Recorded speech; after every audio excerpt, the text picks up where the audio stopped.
हाँ जी बच्चों, कैसे हैं आप सब लोग। तो बच्चों, हमारा एलिमेंट्स ऑफ कंपनी लॉ चल रहा है। आप सबको पता ही होगा कि हम बोर्ड मीटिंग कर चुके हैं।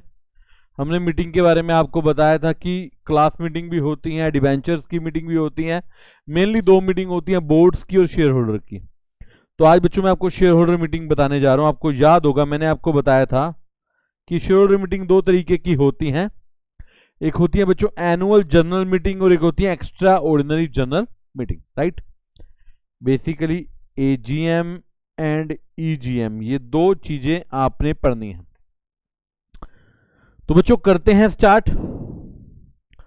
ए company is required to hold meeting of the members.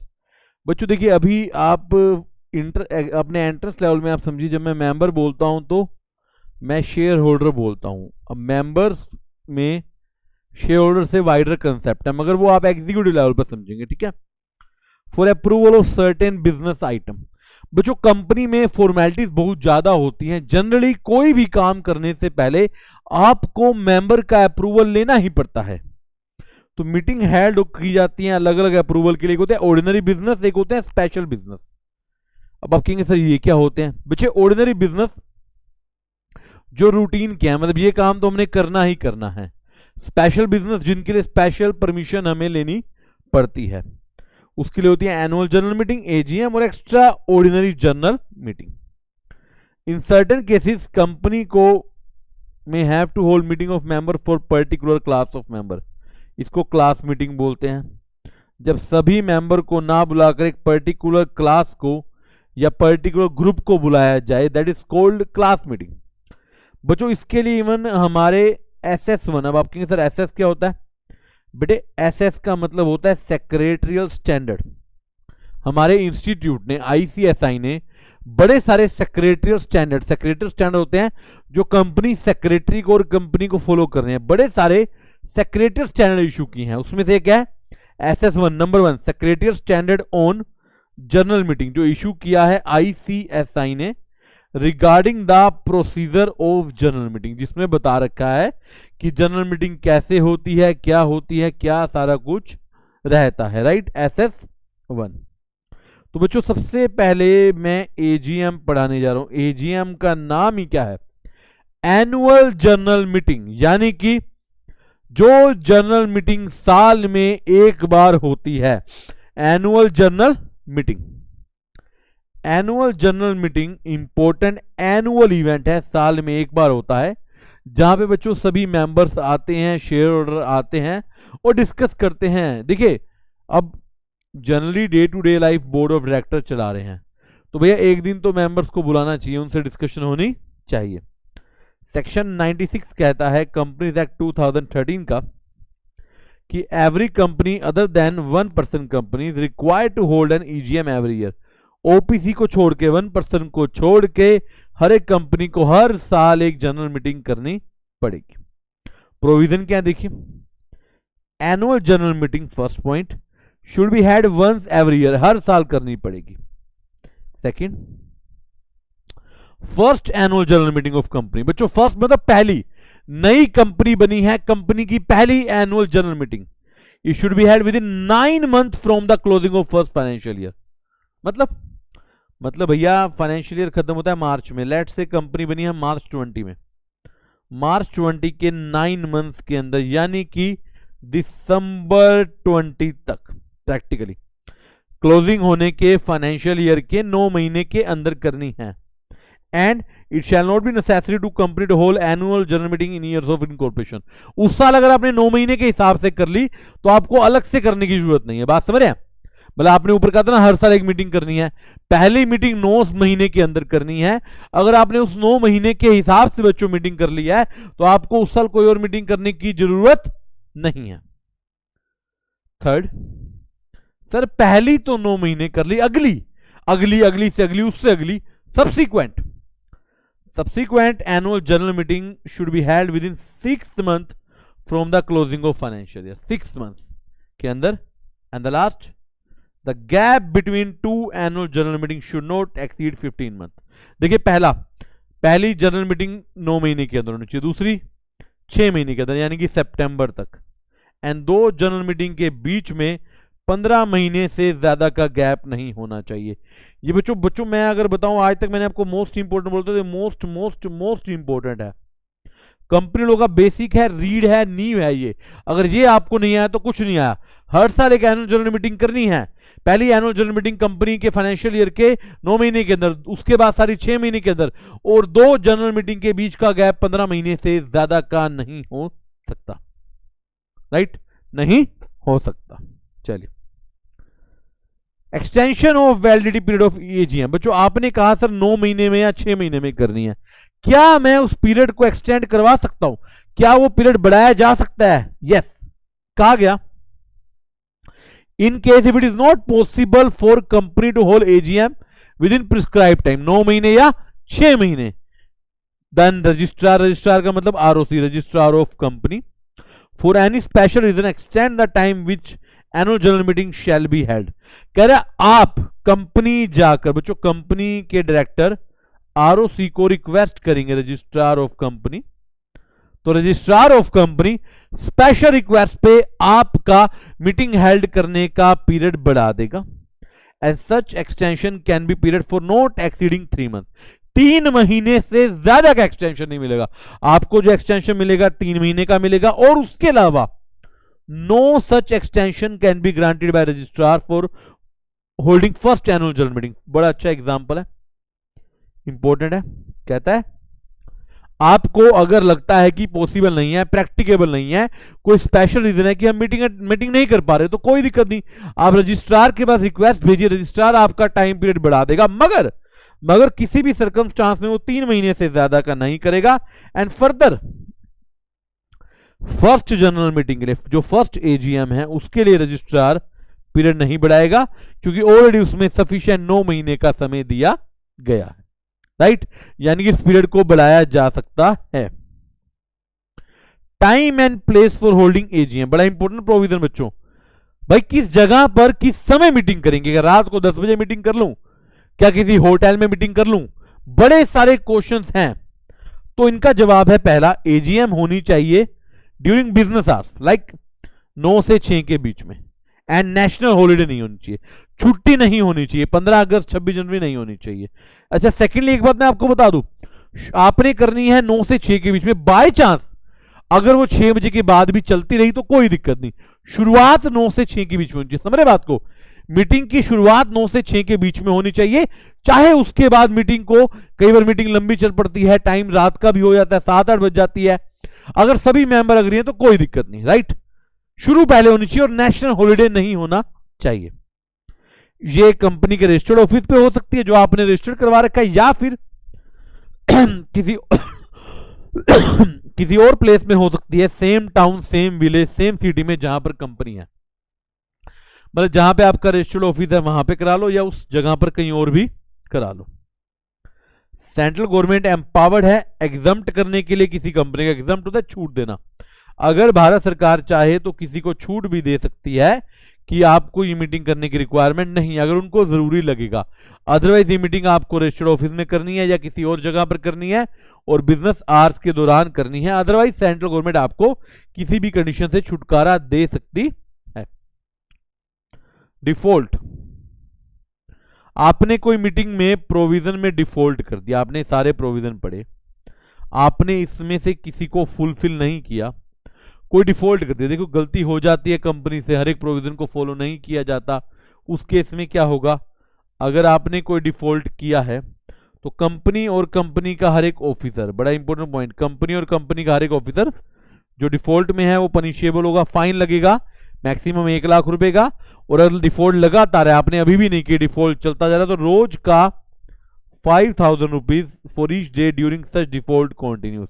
जब तक वो डिफॉल्ट चलेगा 5000 रुपए रोज का फाइन लगेगा। बात समझ रहे हैं? 1 लाख तक का तो फाइन लगेगा, प्लस जब तक वो डिफॉल्ट चलेगा बच्चों 5000 रुपए रोज का फाइन लगता रहेगा। बड़ा इंपॉर्टेंट पॉइंट है, 5000 रुपए रोज का फाइन। क्लियर? अच्छा देखिए, आपने पढ़ा था ना एक ऑर्डिनरी बिजनेस, एक स्पेशल बिजनेस। तो क्वेश्चन है कि एजीएम पे होने वाले बिजनेस ऑर्डिनरी हैं या स्पेशल है। देखिए एजीएम पे ना ये बिजनेस ऑर्डिनरी है। इनको छोड़ के आपने कोई और चर्चा की, कोई डिस्कशन की, कोई और मुद्दा हुआ तो वो सारे स्पेशल हैं। कहता है subsection 2 of section 102 of companies act provide that all other business as AGM except the following are special. नीचे लिखे को छोड़कर, नीचे लिखे बिजनेस को छोड़कर बच्चों कोई भी और बिजनेस होगा तो वो स्पेशल माना जाएगा। राइट? तो सर कौन से ऑर्डिनरी हैं? ये ऑर्डिनरी हैं। ऑर्डिनरी मतलब रूटीन के, ये तो करना ही करना है, इसके लिए कोई स्पेशल रिक्वायरमेंट नहीं। पहला, the consideration of financial statement, the report of board of director and auditor. Auditor की report, board of director report, financial statement मतलब बैलेंस शीट, ये अप्रूव होनी चाहिए, रखनी पड़ेगी। सारे मेंबर को दिखाना पड़ेगा क्या बुक्स बनाई गई हैं, क्या बैलेंस शीट पीएनएल बन के आए हैं, क्या हमारे डायरेक्टर की रिपोर्ट है, क्या हमारे ऑडिटर की रिपोर्ट है। Second, declaration of dividend. Dividend आपको पता है, जो शेयर्स पे प्रॉफिट दिया था, अगर कोई डिविडेंड है तो डिक्लेयर किया जाएगा। Third, appointment of director in place of those retiring. जो रिटायर होगी उनकी जगह पे डायरेक्टर अपॉइंट किए जाएंगे, एंड उनकी और ऑडिटर वगैरह की रेमुनेशन फिक्स की जाएगी। ये बच्चों फोर्थ पॉइंट है, यहाँ पे 4 पॉइंट है, ये फोर्थ पॉइंट है। ऑडिटर का अपॉइंटमेंट और रेमुनेशन। ऑडिटर जो ऑडिट करेगा, जनरली जो सीए होता है जो ऑडिट करता है। तो 4 बिजनेस बच्चों, ये 4 बिजनेस ऑर्डिनरी हैं। इन 4 बिजनेस को छोड़ के बाकी सारे बिजनेस स्पेशल हैं। कौन से 4 बिजनेस ऑर्डिनरी हैं? Declaration of dividend, consideration of financial statement, board report, audit report, appointment and remuneration of auditor and appointment of directors. ये 4 बिजनेस ऑर्डिनरी हैं। इन चारों को छोड़ के आप कोई भी, कभी भी, कोई भी चर्चा, कोई भी मुद्दा, कोई भी डिस्कशन, कोई भी काम करेंगे बच्चों, एजीएम पे वो स्पेशल माना जाएगा। क्या माना जाएगा? स्पेशल। क्या माना जाएगा? स्पेशल। राइट? चलिए, क्लियर बच्चों? एजीएम। अगला है ईजीएम। एजीएम देखिए बड़ा इंपॉर्टेंट है, इसलिए मैं साथ साथ रिवाइज कर रहा हूं। हर साल एजीएम करनी है। फर्स्ट एजीएम 9 महीने के अंदर, सब्सिक्वेंट 6 महीने के अंदर। 2 एजीएम के बीच में 15 महीने से ज्यादा का गैप नहीं होना चाहिए। ये पीरियड वैलिड है। अगर आप इसको एक्सटेंड कराना चाहते हो तो रिक्वेस्ट कीजिए आरओसी को। आरओसी 3 महीने बढ़ा सकता है। आप बिजनेस टाइम में करेंगे, जनरली 9 से 6 के बीच में, बिजनेस आवर्स में करेंगे और बिजनेस की प्लेस पे करेंगे या किसी और प्लेस पे करेंगे। अगर आप डिफॉल्ट करते हो तो 1 लाख रुपए तक का फाइन है और कंटिन्यू डिफॉल्ट में रोज 5,000 रुपए पर डे का फाइन है। बिजनेस बच्चों 2 तरीके के, ऑर्डिनरी, स्पेशल। 4 बिजनेस को छोड़ के बाकी एजीएम पे होने वाला हर एक बिजनेस स्पेशल है। 4 ऑर्डिनरी है, declaration of dividend, consideration of financial statement, books etcetera, director का अपॉइंटमेंट और ऑडिटर का appointment and remuneration. Right? This is AGM जो होनी ही होनी है। बट अब है एक ईजीएम, एक्स्ट्रा ऑर्डिनरी। अब आप कहेंगे सर ये क्या है? बच्चों एक सिंपल सी भाषा में आपको समझाता हूं। आपको पता है एजीएम साल में एक बार होती है। एजीएम के अलावा कभी भी शेयर होल्डर की कोई भी मीटिंग होगी उसको बोला जाएगा ईजीएम। मतलब पूरे साल में एक मीटिंग एजीएम है, उसको छोड़कर बाकी सारी मीटिंग ईजीएम है, एक्स्ट्रा ऑर्डिनरी।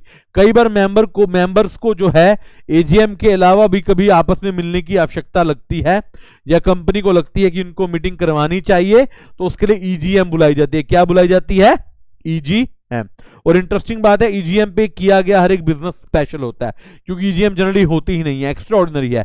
ईजीएम पे कोई ऑर्डिनरी बिजनेस नहीं होता, ईजीएम पे सारे बिजनेस स्पेशल होते हैं। देखिए, all general meetings other than AGM are called EGM. और ईजीएम पे सारा कुछ क्या होता है? Special business. ईजीएम पे किया गया हर एक बिजनेस क्या है बच्चों? स्पेशल। राइट? अब मुद्दा आता है कि ईजीएम कौन बुला सकता है? पहला, बोर्ड ऑफ डायरेक्टर्स। दूसरा, board on the requisition of share holder. बच्चों रिक्विजिशन का मतलब होता है रिक्वेस्ट, अगर शेयर होल्डर रिक्वेस्ट करें तो। अगला है रिक्विजिशनिस्ट। रिक्विजिशनिस्ट होता है जो रिक्वेस्ट कर रहे हैं।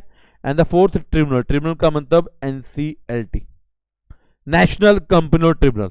नेशनल कंपनी ट्रिब्यूनल एक कोर्ट की तरह है। कंपनियों के सारे मैटर इसी ट्रिब्यूनल में जाते हैं।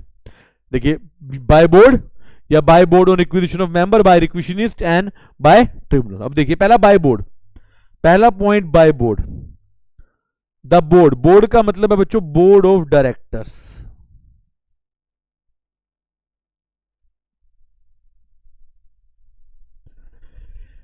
कहता बोर्ड में whenever it deem fit call an EGM. Simple, whenever it deem में फिट, जब जरूरी लगे, जब डायरेक्टर्स को लगता है कि भैया किस बात के लिए मेंबर्स को बुलाना चाहिए, इनकी मीटिंग करवानी चाहिए, तो वो कभी भी बुला सकता है। जब बोर्ड को लगता है कि मेंबर को बुलाना चाहिए तो मीटिंग करवा सकता है। Second, bye board on the request of share holder, requisition या रिक्वेस्ट, बच्चों शेयर होल्डर ने रिक्वेस्ट किया, मतलब शेयर होल्डर रिक्वेस्ट कर रहे हैं बोर्ड को कि प्लीज हमारी मीटिंग बुलाई जाए, तो बोर्ड बुलाएगा। अब क्वेश्चन आता है कि कितने शेयर होल्डर रिक्वेस्ट करेंगे कि बोर्ड मीटिंग बुलाएगा, तो कहा गया 1/10, मतलब 10% शेयर होल्डर रिक्वेस्ट करेंगे।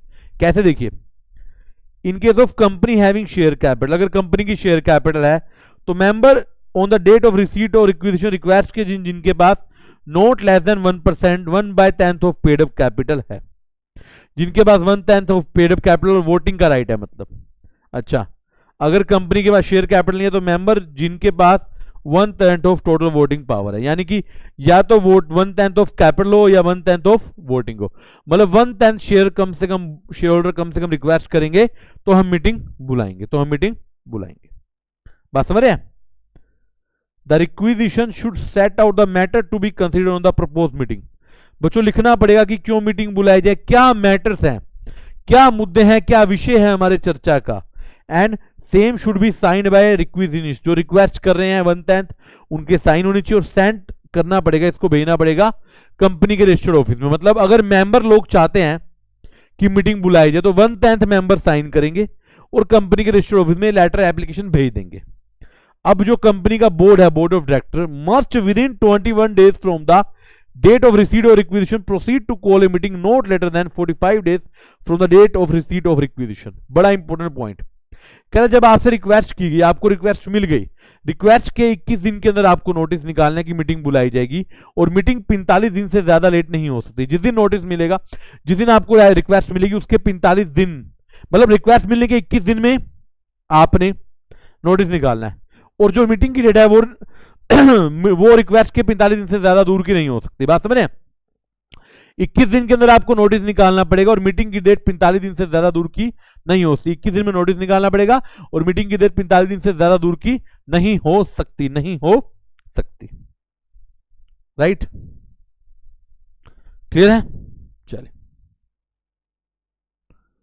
कोई दिक्कत यहां तक?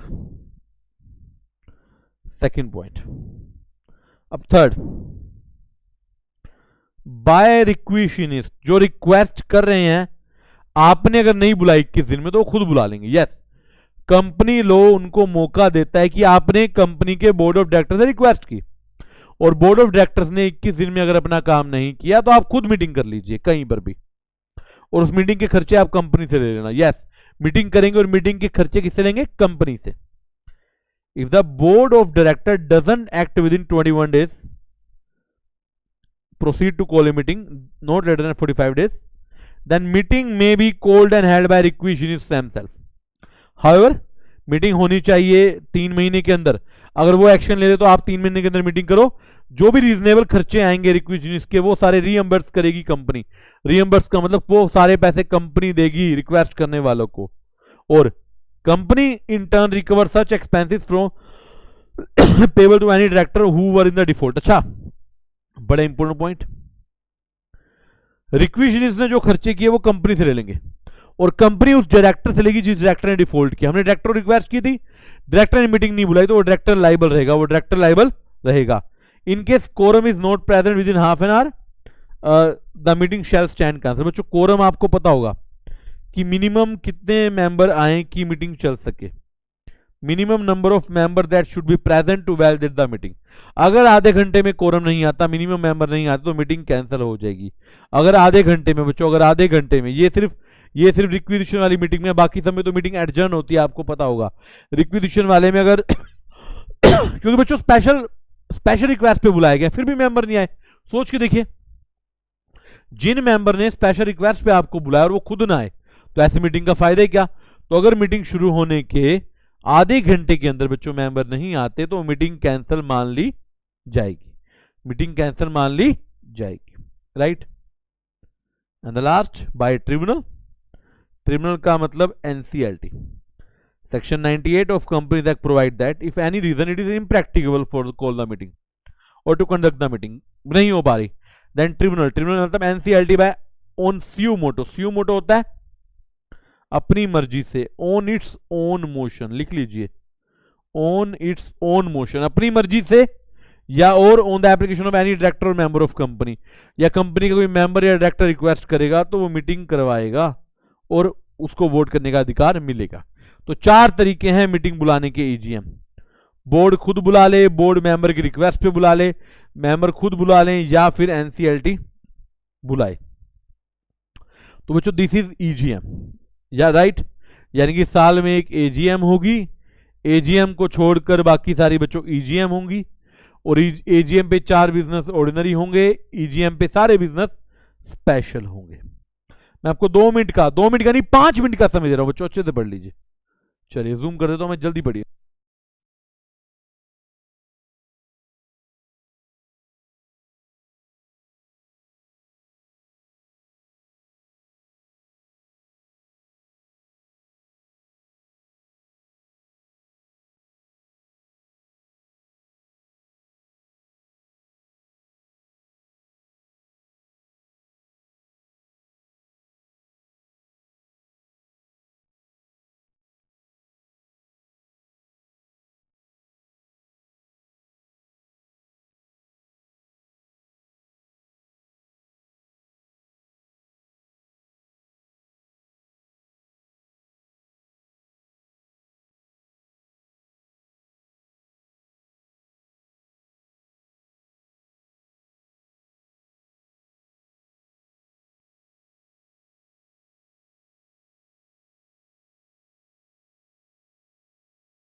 जल्दी से पढ़ लीजिए बच्चों।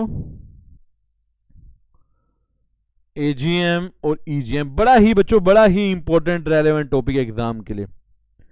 इसके बाद मैं आपको एक टॉपिक कराऊंगा, एथिक्स में करा चुका, तो मेरा लास्ट टॉपिक रहेगा सीएसआर, कॉर्पोरेट सोशल रिस्पॉन्सिबिलिटी।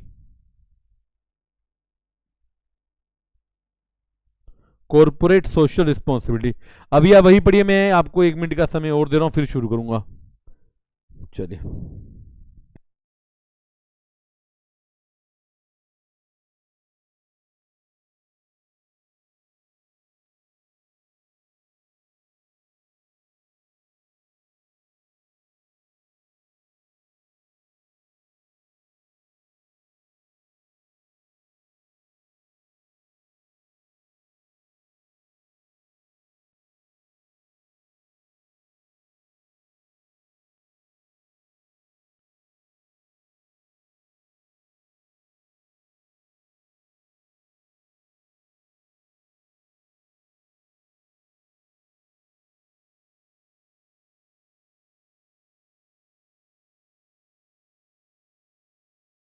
चलिए बच्चों, तो बच्चों लास्ट टॉपिक हम शुरू करते हैं, कॉर्पोरेट सोशल रिस्पॉन्सिबिलिटी। मैंने पहले भी बताया आपको ये कि देखिए जिस सोसाइटी में आप बिजनेस करते हैं उस सोसाइटी के प्रति आपकी कुछ जिम्मेवारी है। तो इस चीज को सभी लोग मानते नहीं, इसलिए कंपनीज एक्ट ने इसको कंपलसरी कर दिया कि हर कंपनी को एक क्राइटेरिया है कि अपने प्रॉफिट का इतने % आपको कॉर्पोरेट सोशल रिस्पॉन्सिबिलिटी फंड में डालना है, CSR फंड में डालना है, आपको कॉर्पोरेट सोशल रिस्पॉन्सिबिलिटी के लिए काम करना है। ठीक है, ये बड़ा अच्छा इंपॉर्टेंट फंड है। इवन आपका इंस्टीट्यूट CSR के प्रोफेशनल भी अपॉइंट करता है, एक कोर्स भी होता है, कल को आप भी कर सकते हैं, स्टूडेंट भी कर सकते हैं इस कोर्स को, कि आप लोगों को जागरूक करें कि CSR करना बड़ा जरूरी है। और क्योंकि देखो वॉलंटरी हम पब्लिक के ऊपर छोड़ेंगे, कंपनीज के ऊपर छोड़ेंगे, तो शायद सभी कंपनीज को फॉलो नहीं करेंगी इसलिए इसको कंपलसरी किया गया। कंपलसरी हाँ छोटी कंपनी के लिए नहीं किया गया, बड़ी बड़ी कंपनी के लिए किया गया। आज हम पढ़ेंगे कि CSR किसको करनी जरूरी है, प्लस CSR में कौन कौन सी एक्टिविटीज को कवर किया गया है, CSR में कौन कौन सी एक्टिविटीज को कवर किया गया है। देखिए हर एक कंपनी जिसकी नेटवर्थ मतलब कैपिटल 500 करोड़ या उससे ज्यादा है, टर्नओवर 1000 करोड़ या उससे ज्यादा है, या नेट प्रॉफिट 5 करोड़ या उससे ज्यादा है। अब देखिए ये पॉइंट समझ लीजिए, अब बड़ा इंपॉर्टेंट पॉइंट है। कैपिटल 500 करोड़ या उससे ज्यादा, टर्नओवर 1000 करोड़ या उससे ज्यादा, एंड प्रॉफिट 5 करोड़ या उससे ज्यादा, और तीनों में लगा और मतलब तीनों में से एक भी कंडीशन होगी तो आपको करना पड़ेगा। Capital 500 crore, turnover 1000 crore, profit 5 crore, कब? Immediately preceding financial year. तो उनको कंट्रीब्यूट करना पड़ेगा एक CSR committee of the board, उनको एक कॉर्पोरेट सोशल रिस्पॉन्सिबिलिटी कमेटी बनानी पड़ेगी। क्या नाम है? कॉर्पोरेट सोशल रिस्पॉन्सिबिलिटी कमेटी, इसको बोलते हैं CSR कमेटी। कौन सी कमेटी? CSR कमेटी बनानी पड़ेगी, जिसमें 3 और मोर डायरेक्टर होंगे, जिसमें से कम एक डायरेक्टर इंडिपेंडेंट होगा। ये याद रखिए, इंडिपेंडेंट डायरेक्टर बहुत बड़ा चर्चा है, वो एग्जीक्यूटिव लेवल में पढ़ाया जाता है। अभी आप ये समझिए कि हर एक कंपनी जिसकी नेटवर्थ 500 करोड़ या उससे ज्यादा, टर्नओवर 1000 करोड़ या उससे ज्यादा, या फिर प्रॉफिट 5 करोड़ या उससे ज्यादा, तीनों में से कुछ भी होगा, तो उनको एक CSR कमेटी बनानी पड़ेगी, जिसके अंदर 3 या 3 से ज्यादा डायरेक्टर होंगे, और जिसमें से कम एक इंडिपेंडेंट डायरेक्टर होगा। क्लियर? चलिए अब कमेटी के बारे में चर्चा करते हैं। कमेटी करेगी क्या? कमेटी शैल 3 काम करेगी। कमेटी कितने काम? 3 काम। पहला, formulate and recommend the board, ये फॉर्म करेगी, रिकमेंड करेगी बोर्ड को एक corporate social responsibility policy, CSR के ऊपर पॉलिसी बनाकर देगी, rules regulation. We shall indicate the activity जो करनी है to be undertaken by company in the areas और सब्जेक्ट स्पेसिफाइड इन शेड्यूल 7। ये क्या है बच्चों? शेड्यूल 7 में आपको पढ़ाऊंगा। शेड्यूल 7 में वो एक्टिविटी, वो काम बता रखे हैं जो इस CSR में आते हैं। मतलब अगर आप शेड्यूल 7 वाली एक्टिविटीज करेंगे तो ही हम मानेंगे कि CSR कर रहे हैं। आप बात समझ रहे हैं? शेड्यूल 7 में एक लिस्ट गिवन है कि ये काम CSR के दायरे में आते हैं, तो बोर्ड बताएगा कैसे करना है। फर्दर वो रिकमेंड करेगा amount of expenditure to be incurred on activity, कितना पैसा, कितना खर्चा लगाना है, पैसा लगाना है, कितना एक्सपेंडिचर बच्चों करना है। एंड द लास्ट, देखिए पहले उसने बताया क्या करना है, फिर कितना पैसा लगाना है। थर्ड, वो मॉनिटर करेगा, चेक करेगा आपकी पॉलिसी कि आप ढंग से काम कर रहे हैं फ्रॉम टाइम टू टाइम। देखिए चेंज समय के अनुसार करना पड़ता है, तो पॉलिसी को भी हो सकता है कि चेंज करना पड़े, तो वो जो कमेटी है पॉलिसी को टाइम टू टाइम मॉनिटर करेगी। मॉनिटर करना होता है ऑब्जर्व करना, चेक करना, और अगर कुछ चेंजेस बनते हैं तो उन चेंजेस को डालना, रिक्वायर्ड चेंजेस को फुलफिल करना। राइट? ये किसके काम है? कमेटी के। किसके? कमेटी के। बोर्ड की क्या ड्यूटी है? बोर्ड का मतलब BOD, board of directors. Board report में बताना पड़ेगा कि हमने क्या कमेटी बनाई है, CSR कमेटी। और board of every company shall ensure that company spend in every financial year. बच्चों लिमिट आ गई, आपको कितना करना है? एटलीस्ट 2%। ऊपर आपने पढ़ा था किसको करना है, लिमिट नहीं बताई थी।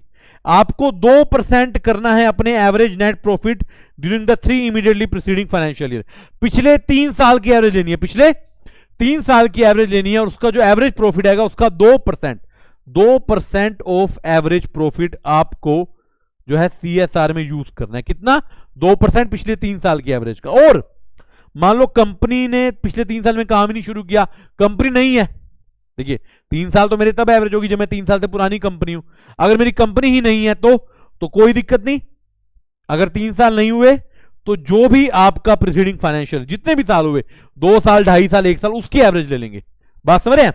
अगर नई कंपनी है तो जितना टाइम हुआ उसकी एवरेज ले लेंगे, पुरानी कंपनी है तो पिछले 3 साल की एवरेज लेंगे, एवरेज बेसिस पे प्रॉफिट निकालेंगे और उसका 2% हमको कहां डालना है? 2% यूज करना है अपनी पॉलिसी के लिए। कौन सी policy? CSR policy. CSR policy के लिए निकालना पड़ेगा। अब यानी कि इकट्ठा पढ़ो, जिनकी टर्नओवर 1000 करोड़ या उससे ज्यादा, या प्रॉफिट 5 करोड़ या उससे ज्यादा, या कैपिटल 500 करोड़ या उससे ज्यादा, उनको अपने पिछले 3 साल की एवरेज या जितना भी पीरियड है उसकी एवरेज प्रॉफिट का 2% CSR के लिए यूज करना पड़ता है, यूज करना पड़ता है। और ये किसकी ड्यूटी है? बोर्ड की। ये कमेटी, ये क्या नाम है, ये पॉलिसी कौन बनाएगा? कमेटी। अमाउंट कौन बताएगा? कमेटी। चेक कौन करेगा? कमेटी। मॉनिटर कौन करेगा? कमेटी। राइट, चलिए अब देखिए, आपने खर्चा करना है। अगर आपने खर्चा नहीं किया तो क्या होगा? देखिए लिखा हुआ है फंड एड पर शेड्यूल 7। मान लीजिए अनस्पेंट अमाउंट है, पैसा बचा हुआ है, that doesn't relate to any ongoing project. कोई प्रोजेक्ट नहीं चल रहा, ऑनगोइंग मतलब जो अब चल रहा है नहीं है, तो जो अनस्पेंट अमाउंट है, अनस्पेंट मतलब जिसको खर्चा नहीं हुआ, वो ट्रांसफर हो जाएगा एक फंड में जो शेड्यूल 7 में बोल रखा है, with in 6 month of the expiry of financial year. Financial year March में खत्म होता है, मतलब सितंबर तक। सितंबर तक, इन शॉर्ट सितंबर तक जो पैसा खर्च नहीं हुआ है वो सारे का सारा शेड्यूल 7 के फंड में डाल देना है, मतलब कंपनी अपने पास नहीं रख सकती। ध्यान रखिए। Unspent corporate social responsibility account, important, एक अकाउंट खुलेगा बच्चों, अनस्पेंट CSR अकाउंट। देखिए अगर ऑनगोइंग प्रोजेक्ट का नहीं है, ऊपर पड़ा था आपने, तो फिर जरूरत नहीं है, फंड में डाल दो। अगर अभी प्रोजेक्ट चल रहा है, ऑनगोइंग है, और फिर पैसे चाहिए होंगे आपको, आज नहीं चाहिए कल तो चाहिए होंगे, तो वो पैसा कहां रखें? उसके लिए बैंक में एक स्पेशल खाता खुलेगा, आपका एक स्पेशल अकाउंट खुलेगा। देखिए, if unspent amount relate to any ongoing project, कोई प्रोजेक्ट चल रहा है, subject to condition, unspent amount transfer किया जाएगा कंपनी को within period of 30 days, 30 दिन के अंदर, at the end of financial year. Financial year के 30 दिन के अंदर, मतलब अप्रैल में ही एक स्पेशल अकाउंट खुलेगा कंपनी का उस फाइनेंशियल ईयर में किसी शेड्यूल्ड बैंक में, जिसका नाम होगा अनस्पेंट कॉर्पोरेट सोशल रिस्पॉन्सिबिलिटी अकाउंट। मतलब कंपनी पैसा अपने पास नहीं रख सकती, अगर चाहे प्रोजेक्ट चल रहा है तो भी 30 दिन के अंदर आपको इस फंड में रखना पड़ेगा। जब जब आपको प्रोजेक्ट के लिए पैसे की जरूरत है, आप इस अकाउंट से निकालेंगे, इस अकाउंट से निकालेंगे। Such amount shall be spent by company in pursuance of obligation towards the corporate policy within a period of 3 financial year। बच्चों अगले 3 साल के अंदर उस पॉलिसी को, पैसे को प्रोजेक्ट में यूज करना है। आपने अभी नहीं यूज किया, आपको 3 साल का समय है, 3 साल तक यूज कीजिए। अगर आपने 3 साल में फेल हो गए, मतलब आपने यूज नहीं किया, देन सारे का सारा पैसा उसी फंड में जाएगा, शेड्यूल नंबर 7 में। शेड्यूल नंबर 7 में within period of 30 days from the end of completion of third financial year, तीसरा साल खत्म होने के 30 दिन के अंदर, तीसरा साल खत्म होने के 30 दिन के अंदर। Getting my point? अब मैं आपको एक चार्ट से बताता हूं। देखिए, जो आपने खर्चा कर दिया वो तो ठीक है, मान लो अनस्पेंट है,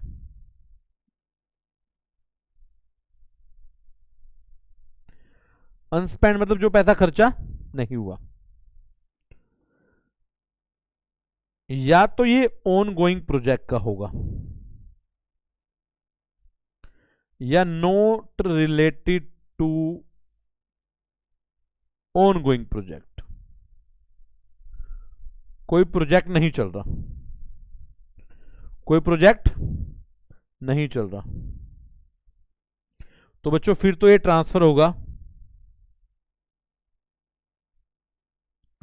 फंड है जो, फंड एज पर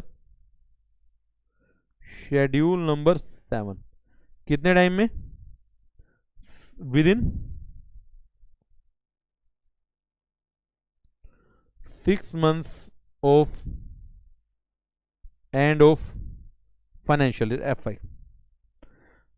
राइट, ऑनगोइंग प्रोजेक्ट है तो ये जाएगा, ये ट्रांसफर होगा TF, मतलब ट्रांसफर अनस्पेंट CSR अकाउंट। ये स्पेशल नया बैंक अकाउंट खुलेगा, राइट, स्पेशल नया बैंक अकाउंट। अब इसके दो केस होंगे, इसको आपने यूटिलाइज करना है विद इन 3 ईयर। अगर ये हो गया तो ओके है, अगर ये हो गया तो ओके है। इफ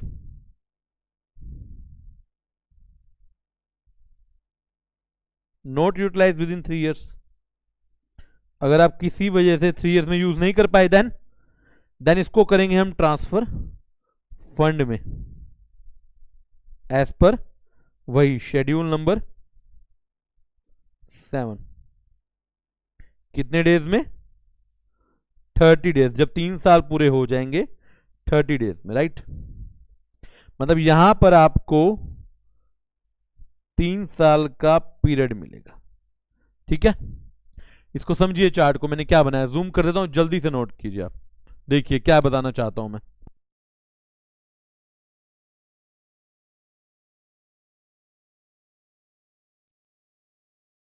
अच्छा, 30 डेज कब के हैं?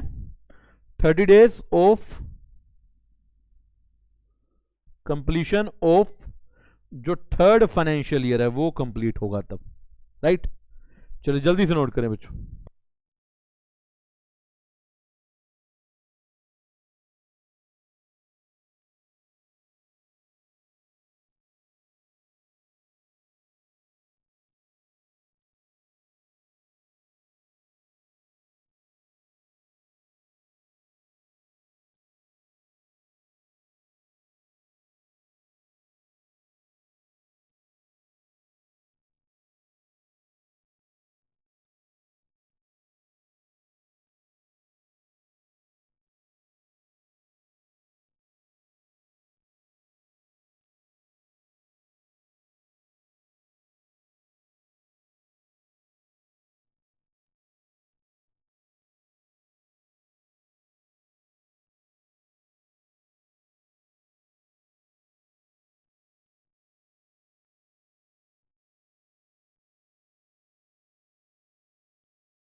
बच्चों नोट कर लिया?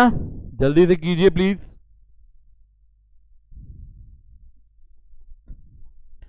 अगर ऑनगोइंग प्रोजेक्ट की नहीं है तो कोई दिक्कत नहीं, 6 महीने के अंदर, फाइनेंशियल ईयर खत्म होने के 6 महीने के अंदर फंड में डाल दो शेड्यूल 7 वाला। शेड्यूल 7 में पढ़ाऊंगा अभी।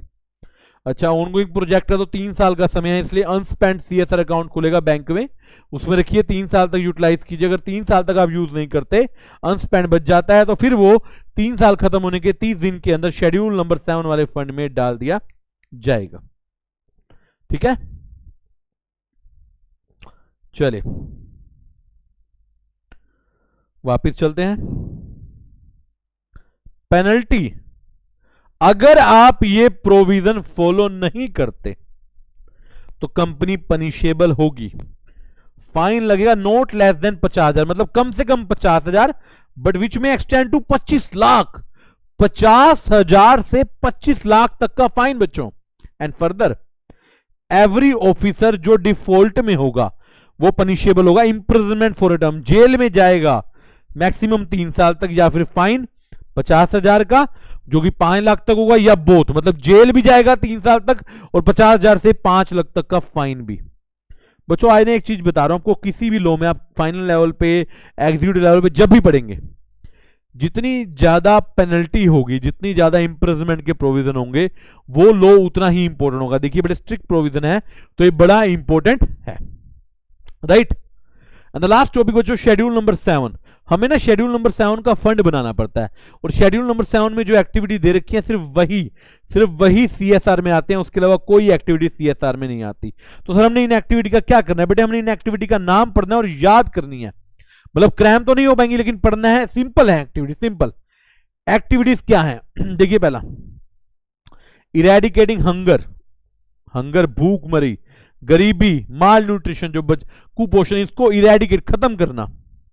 हेल्थ केयर प्रमोट करना, प्रिवेंटिव हेल्थ केयर, सैनिटेशन सफाई, स्वच्छ भारत कोष जो भारत सरकार का है वहां पर भी डालें साफ पानी के लिए, तो वो भी अगर आपने स्वच्छ भारत कोष में दान दे दिया तो सीएसआर माना जाएगा। एजुकेशन प्रमोट कीजिए, special education, employment enhancing education, employment enhancing vocation मतलब जिनसे नौकरी मिले, बच्चों की, वुमेन की, एल्डरली, डिफरेंट लोगों की, सबकी। जेंडर इक्वलिटी, मेल फीमेल में कोई फर्क नहीं, वुमेन को बढ़ावा दिया जाए, होम्स बनाए जाए, हॉस्टल बनाए जाए वुमेन्स के लिए, ओल्ड एज सेंटर खोले जाए, डे केयर सेंटर, जो इकोनॉमिकली बैकवर्ड लोग हैं उनके लिए, ये आप रीड भी कर सकते हैं। Environmental sustainability, ecological, flora fauna, animal welfare को ध्यान रखना। नेशनल हेरिटेज, बच्चों हमारी पुरानी विरासतें, जो हमारे हिस्टोरिकल इंपॉर्टेंस हैं, जो हमारे किले हैं पुराने पुराने मंदिर में हैं, उनको ध्यान रखें। आर्म फोर्सेस, बच्चों जो आर्म फोर्सेस हैं, सेना वाले लोग हैं, उनकी विडोज हैं, उनकी विधवाएं हैं, उनके बच्चे हैं। रूरल एरिया में स्पोर्ट्स को बढ़ावा देना, स्पोर्ट्स को बढ़ावा देना, पैरा ओलंपिक, ओलंपिक को बढ़ावा देना। प्राइम मिनिस्टर रिलीफ फंड और any other fund send by central government. बच्चों मैं आपको एक चीज लिखवाना चाहूंगा यहाँ पे, इसमें लिखा है प्राइम मिनिस्टर फंड में दिया या किसी और फंड में दिया, जो इकोनॉमिक डेवलपमेंट के लिए, शेड्यूल कास्ट, शेड्यूल ट्राइब के लिए, या किसी के लिए, ठीक है। अभी ना कोविड के लिए एक नया फंड बनाया गया था, ये लेटेस्ट है, करंट अफेयर में क्वेश्चन आता है, इसमें भी आ सकता है। पीएम केयर फंड, सुना होगा आपने, पीएम केयर फंड, तो ये भी इसके अंदर कवर होता है। ये लेटेस्ट अमेंडमेंट है, इंपॉर्टेंट है। पीएम केयर फंड में अगर कोई कंपनी दान दक्षिणा डोनेशन देती है तो उसकी सीएसआर एक्टिविटी में काउंट किया जाएगा।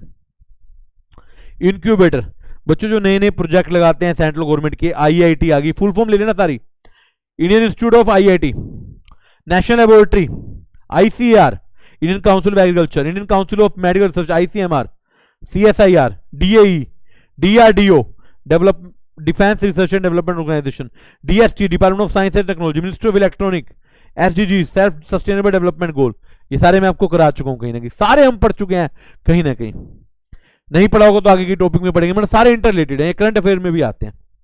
रूरल डेवलपमेंट, गांवों को डेवलप करने की प्रोजेक्ट, स्लम एरिया, झुग्गी झोपड़ी के लोगों को डेवलप करना, और डिजास्टर मैनेजमेंट, भूकंप आ गई, बाढ़ आ गई, सुनामी आ गई, वहां पे रिलीफ करने के लिए, रिहेबिलिटेशन के लिए, उस जगह को रिकंस्ट्रक्ट करने के लिए, लोगों को कपड़ा, रोटी, मकान देने के लिए, उनके मकान दोबारा बनाने के लिए, जो चीज डिस्ट्रॉय हो गई है उसको दोबारा बनाने के लिए, सारी चीजें आती हैं बच्चों आपके एक्टिविटीज में। अगर आप ये देखिए, एक सिंपल सा फंड है, आप अपनी मर्जी से कोई भी एक्टिविटी, कोई प्रॉब्लम नहीं, अगर आप ये वाली एक्टिविटी करेंगे तो आप सीएसआर में काउंट होंगे, आपने जितना पैसा लगाया वो सीएसआर की लिमिट में काउंट होगा।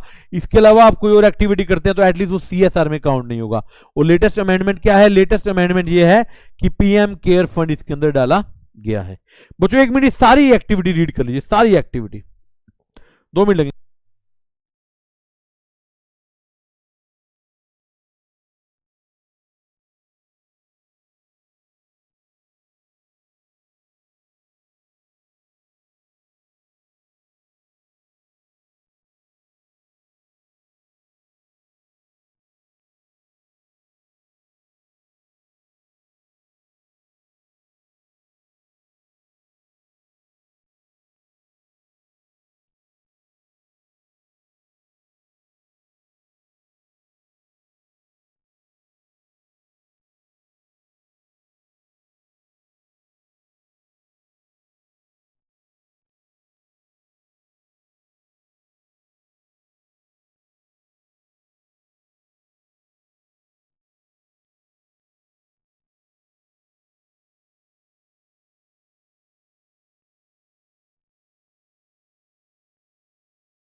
बड़ा बच्चों, सिंपल।